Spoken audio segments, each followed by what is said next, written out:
think at the end of the day, you have to keep people interested. And that's what it all comes back down to. It's definitely not the tool. So like the first thing that people usually do is, I need a tool to build a community. Just don't do that. Hello and welcome back to Indie Bites, the podcast where I bring you stories from fellow indie hackers in 15 minutes or less. In this episode, we have Rosie Sherry, who is the community building expert, which makes her a perfect guest for the sponsor of this very episode, Weekend Club. Weekend Club is a community of indie hackers that meet up online every Saturday for deep working sessions to get our tasks done. It's a community that I've been a part of from the very beginning and has made a huge impact on my indie hacking journey. If you've ever struggled meeting other solo founders and staying accountable, then this is for you. For 50% off your first month, go to weekendclub.co and enter Indie Bites as your code. Let's get on with the episode. Rosie Sherry is a community builder, indie hacker and founder. She currently runs the Indie Hackers community and also a weekly newsletter where she talks about building communities. Previously, Rosie founded Ministry of Testing. Rosie, welcome to the podcast. How are you? Thanks, James. I'm good. Thanks for having me.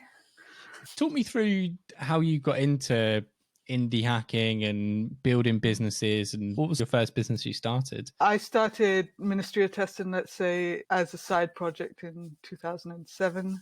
I was a software tester at the time, and it was just like a side project. I didn't really expect it to turn into anything, but I kept plugging away at it. It was like an online forum community using a Ning, which was like a no-code, as you would call it these days, hosted forum.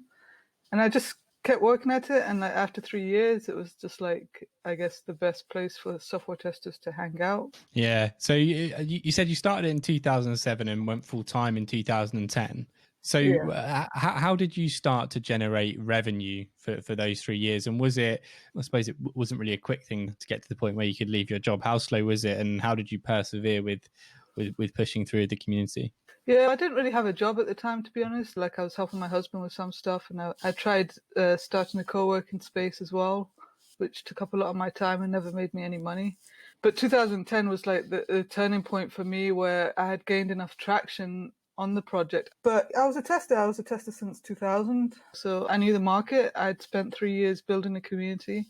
I'd studied everything there was around testing. And I say this to people a lot when they want to start a community, is that you have to know the people you're serving. And I knew them and they knew me. And I was in just a strong position to try some ideas out. And my idea was just to do events, because I felt there weren't like any good events for software testers out there. So I think 2011 was the first. I did that every year for the first 3 or 4 years. I did a conference every year, and then each year I just added more onto it. And then the first year I had a conference in spring, and then in the autumn I would try smaller events just to keep a calendar happening. And I guess like after 3 years of doing that, I was making a pretty good income. And how were you generating revenue? Was it sponsors? Were people paying you to be a part of the community? Yeah, to begin with, it was mostly ticket sales, to be honest. We did do some sponsorship for the events, but we were pretty strict on what the sponsors were allowed to do, as in we didn't have like exhibition booths or stands or things like that.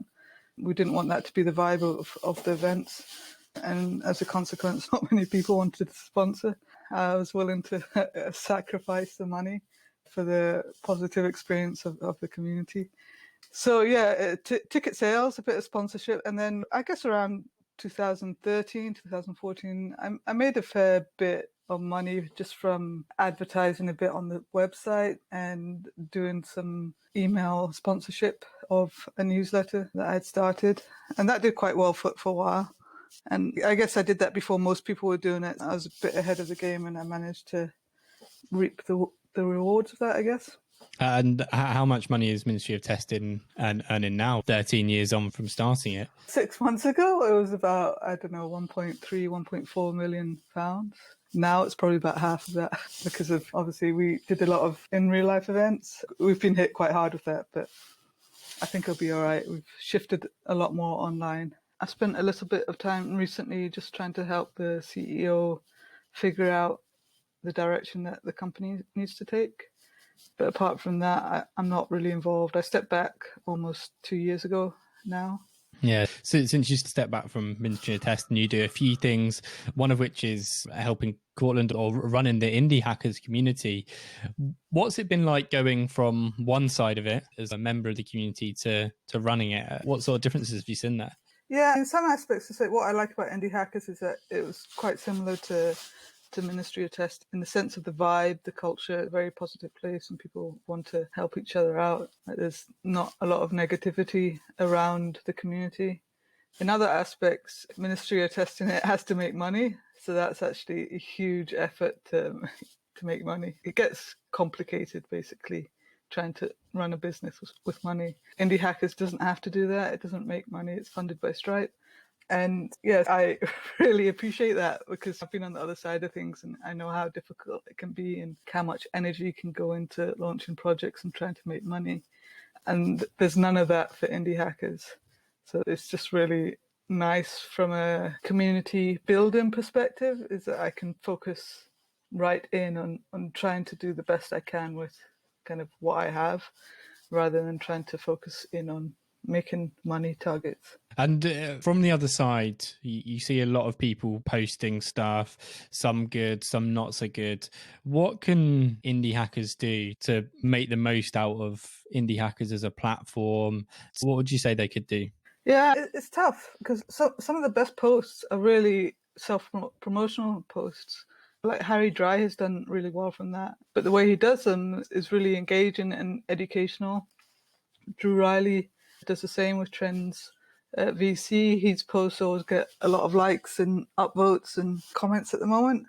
But ultimately, what he's posting is self-promotional, but it's useful content that kind of aligns with what indie hackers want. But then on the flip side of the challenge is that there's a lot of people just trying to do similar and not doing it very well or just posting really boring stuff. And I think that's the most challenging thing at the moment for indie hackers is that there's too much of that. And I guess I'll call it selfish posts. It's like they come, they drop a link, and then they go in the hope that they might get a few clicks or a bit of engagement. But the best posts are always the ones that are educational. So, I would say as indie hackers, post something that, teaches someone about something and post less about your own stuff and try to kind of balance it out with things that you find interesting, things that you've stumbled across. If we can all post interesting things that we find, then all of a sudden that will make indie hackers 100x more useful to everyone. Yeah, less selfish self-promotion, more helpful, interesting, educational content. You write some of your own content, Rosie, with your newsletter. Tell me a little bit more about Rosieland and why you started that and how that's doing in terms of revenue. Yeah, so Rosieland, I started just because I wanted to write about community. And it was actually Indie Hacker who recommended the domain name to me. And I've always mentioned Rosieland like in previous writings that, it's like Rosieland's like that crazy space in my head that I just get lost, do crazy stuff. Initially, it was just like a blog, but I never really got into the habit of writing. But what I did do to begin was create a newsletter. And the idea behind the newsletter was to curate links every week, once a week, to share with the newsletter. So every week I would research what people were talking about in the community world, and I would just gather it up and send it. It was really slow to begin with. Like the first 6 months, I've publicly said that I had 100 subscribers, and most people would like give up if I guess that they were to look at their results. But for me, it was more about the process of getting involved with the community building world. I hadn't had the time to do that. For me, it was like I wanted that commitment to show up every week and share something. And I kind of knew that if I kept doing that, then it would help me get known more in the community building world and in the tech world and stuff. And it's worked.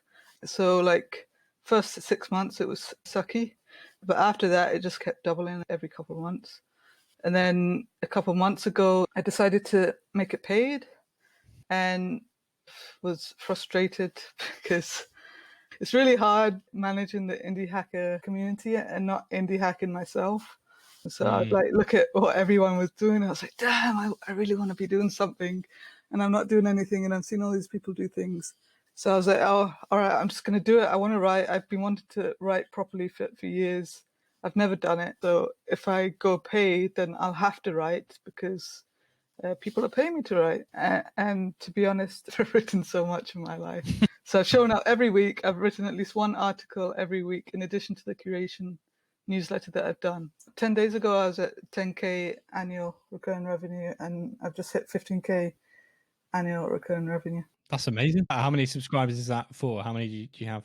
90. 90 paid subscribers and about 1,000 free ones. So you know a lot about building communities. How do you build a community? What goes into it? Oh, yeah. It's definitely not the tool. So, like, the first thing that people usually do is, I need a tool to build a community. And I'd always recommend just don't do that. The term I use these days is to study your people. So, like, when I built up Ministry of Testing, I studied my people. I was a tester. I spent 3 years building that community, and I knew everyone that was out there.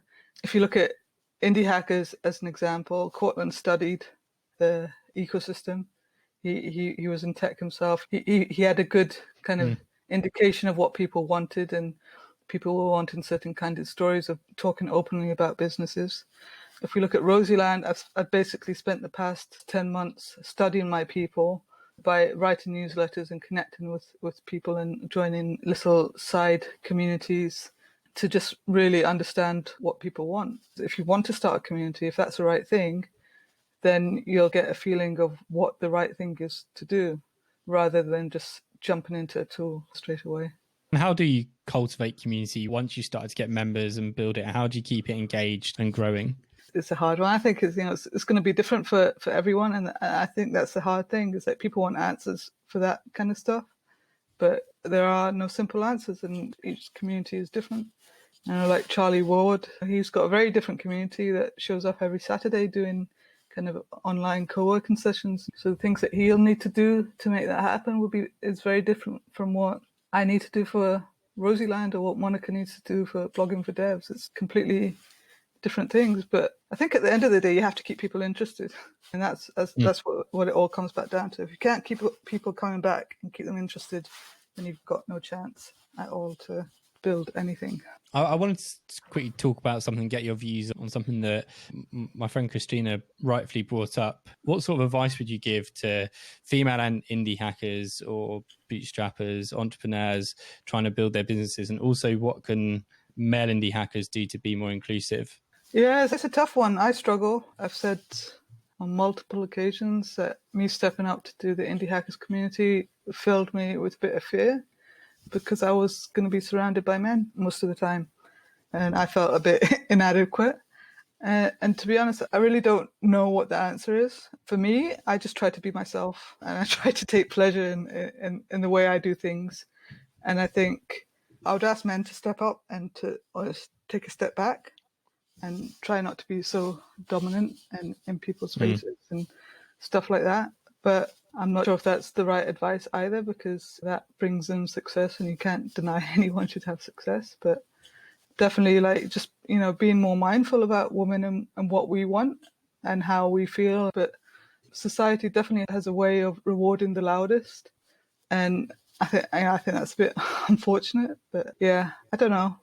I wish everyone could open their eyes a bit more and figure out ways to help each other out. We'll end with a few quickfire questions. First one, best book for indie hackers, would you say? Best book? I don't know, Derek Sivers. Generally, he's a nice guy. He talks a lot of common sense. And I think he's got Anything You Want as a book.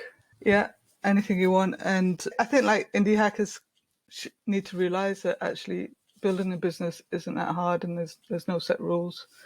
And it's mostly about philosophies of how you approach stuff.